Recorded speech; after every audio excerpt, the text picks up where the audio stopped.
What up, everyone? Welcome to another edition of Red Ace Talks, the show that we talk about everything and anything, and we have a lot of wrestling news to give to you guys, so let's get this whole thing started.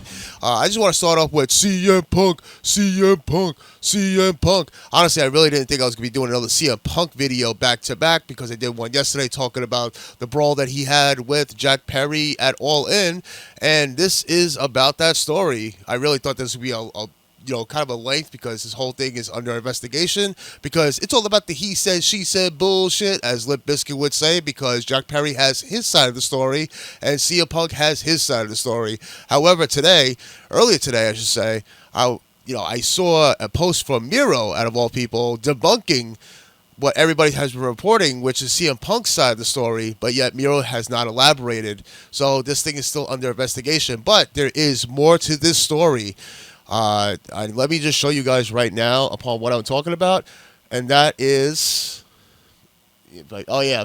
All right, so to elaborate, people who haven't really seen the video or haven't heard about what happened at All In, just to recap, at AEW All In 0 Hour, Jack Perry made a controversial reference to his prior beef with CM Punk directly to the camera during his match against Hook. Basically, they're not going to say it on this site, but he looked at the camera and said, "Real glass, cry me a river."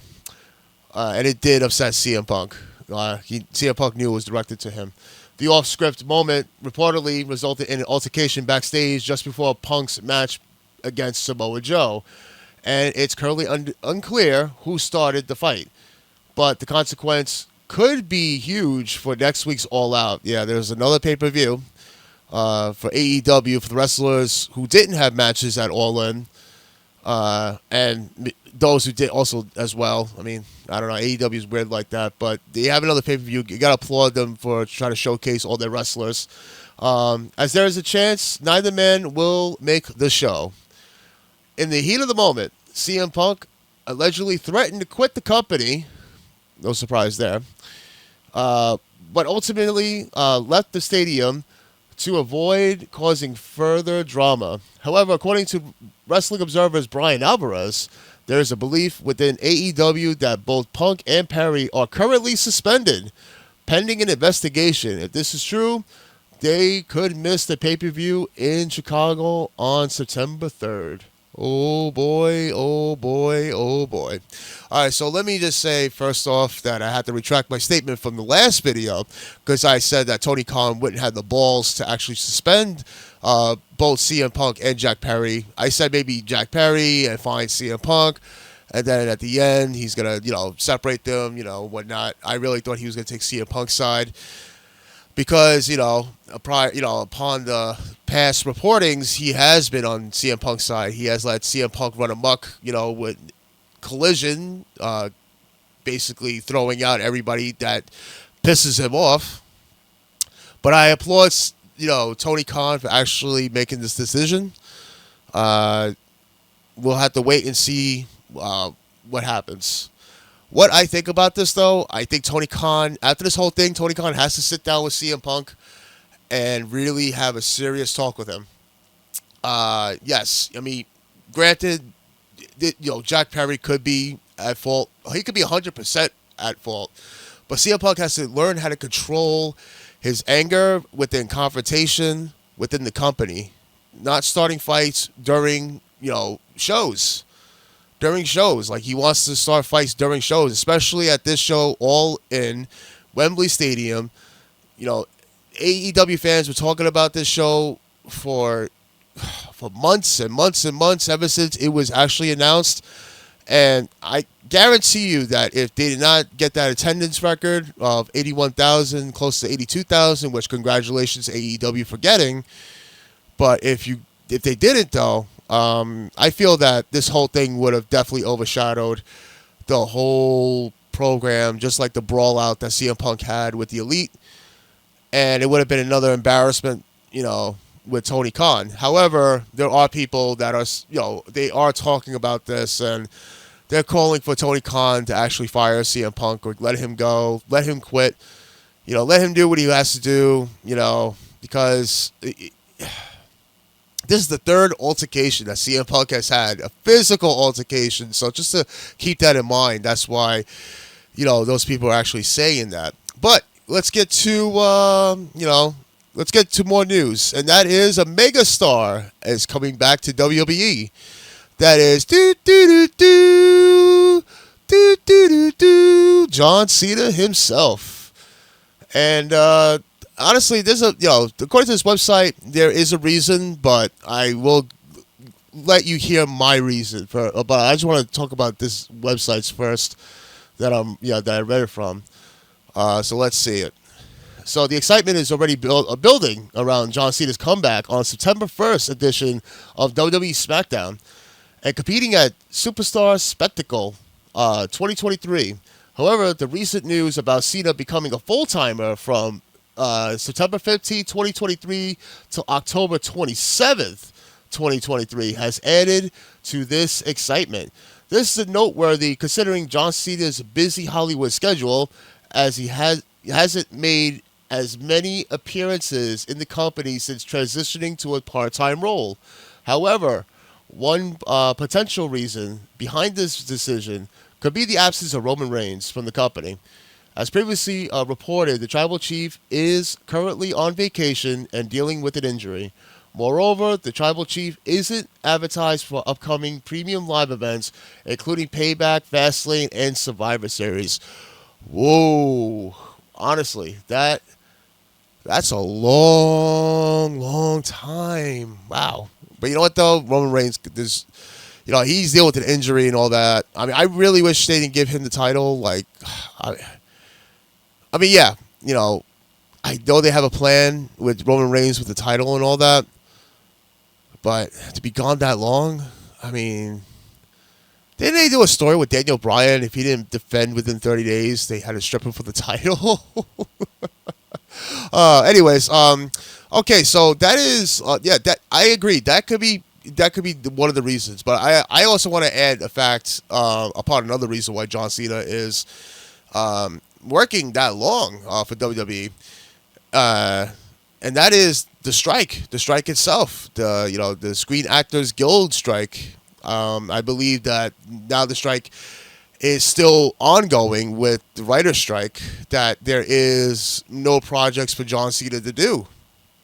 And, I give credit where credit is due. John Cena is willing to put in, he's willing to actually do WWE the favor and wrestle. And I applaud him for that. Unlike some people, hint Dwayne. I mean, honestly, if you ask me, The Rock, I don't think he has it in him anymore to wrestle. I mean, yeah, he may look in phenomenal shape, but you forget in wrestling, you also got to do a lot of cardio work. And I believe that, Dwayne Johnson might have not kept up with the cardio work, with the stamina, like building up a stamina, to actually have an event, like put it this way, he's waited so long. Everybody has wanted him to feud with Roman Reigns and whatnot. Hey, you may never know, though. He might actually prove me wrong. He might actually come back within Royal Rumble and set the thing up for next year's WrestleMania to face Roman Reigns. But I don't know, man. We've been saying that for so many WrestleManias now, ever since Roman Reigns had the title for over 3 years now. But yeah, that is my take. So what do you guys think about both stories so far? Let me know down below in the comments. But yeah, we get more news though. This is very sad though. Yes, my first video that I did with Reddit's Talks, I did a tribute to both Terry Funk and Bray Wyatt. Unfortunately, there is more sad news when it comes to Bray Wyatt, and that is a little bit more sad details upon what happened. So let me just show you guys what I'm talking about. According to TMZ, Bray Wyatt didn't have a doctor-recommended heart defibrillator with him when his body was discovered, as per law enforcement records that the site obtained. The former WWE champion had informed JoJo Offerman, his partner, that he was going to take a nap. She then became concerned when his alarm went off for an hour without stopping. The report goes on to mention that Bray was found in his bed, not breathing, and was turning blue. JoJo called 911. and although attempts at CPR were made, he was later pronounced dead at the hospital. Due to his heart complications, Wyatt had an appointment with the doctors on the morning of his passing and was advised to keep wearing an external heart defibrillator. However, investigators found that he wasn't wearing it at the time of his death. The device was later located in his parked car in the driveway. It's not known whether wearing the defibrillator would have saved his life. Man, honestly, first off, again, my condolences go to Bray Wyatt's family and whatnot. It really sucks to talk about stuff like this. But I guess from personal experience, with family members, having a heart defibrillator and all that, the heart defibrillator is not going to prevent you from having a heart attack. It's just to monitor you. Unfortunately, it's not like you wear it and it's going to keep you from having the inevitable if it does happen. It's just going to let you know and let the people around you know, like if that's what the beeping that they were talking about, and to get fast with the action upon trying to save the person's life, of course. So yeah, it's very, very chilling just to hear about that. But like I said, condolences goes to the Wyatt family, and it just sucks that it had to happen. It really does. But like I said, I don't want you guys thinking that if he had the defibrillator, that it was gonna, it would have saved his life when, at that moment for somebody let him know and people around him know, but it wasn't really itself gonna prevent it. It would have bought him a little bit more time. That's the only thing I'm saying. But I don't want to leave you guys on a bad note. There is one more piece of news that I want to share, and that is a wrestler has actually extended her contract within Impact Wrestling. Yes, we're going to talk about Impact Wrestling now. Nobody's ever talked about Impact Wrestling in a while, so. But this is per Fightful Select. Jordynne Grace has officially re-signed with Impact, agreeing to a 2-year deal to remain with the promotion. In addition, Grace's new contract will come with a pay bump, while also allowing her to have time off to continue pursuing a bodybuilding and powerlifting opportunities. Grace has competed in powerlifting for years, including setting the World Natural, Powerlifting Federation records in the 320-pound squat, 210-pound bench press, and 355-pound deadlift, all in the 165-pound weight class. Grace is going to be, the new deal with Impact reunites her with her husband, Jonathan Gresham, who joined Impact in December. So that, I have to say, is good news for Impact. It's good news for Impact because Jordynne Grace is a good wrestler, very good wrestler. And honestly, I heard that this might be her last hurrah in wrestling in general, not just TNA. I think she's gonna retire in TNA. Who knows? But I after the whole AEW situation with her husband, with Tony Khan and her husband, with I should say ROH situation with her husband. I should say with Tony Khan, with her husband being pissed off, Jonathan Gresham being pissed off at Tony Khan, and WWE, I don't know. I mean, if it was the black and gold NXT, I could definitely see them be there. But NXT 2.0, I don't see them. And the main event, I would be afraid to put them there. So I think TNA would be the way to go for them, especially her, if she definitely wants to retire, if she does within the 2 years. But it's so great that for Impact Wrestling to have her because, like I said, she's just a great wrestler in general. And damn, you read the weights classes that I read, they don't call her Big Mama Pump for nothing.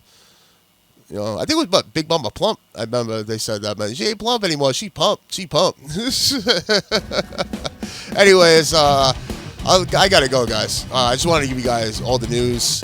Like I said, I wanted to at least mention the Jordynne Grace situation, just so we won't have to end this in a dark situation, because I felt like I had to at least explain about the third piece of the news. Anyways, what you guys think? Let me know down below in the comments. And if you guys stuck this long, I thank you guys so much. Hit that subscribe button, hit that like button, hit that little bell icon. That way you definitely know about future videos from Red Ace Talks or Red Ace Productions in general with music and chug reviews. Anyways, I gotta get going, but listen, I have to do this every time. For the past, the present, and for the future.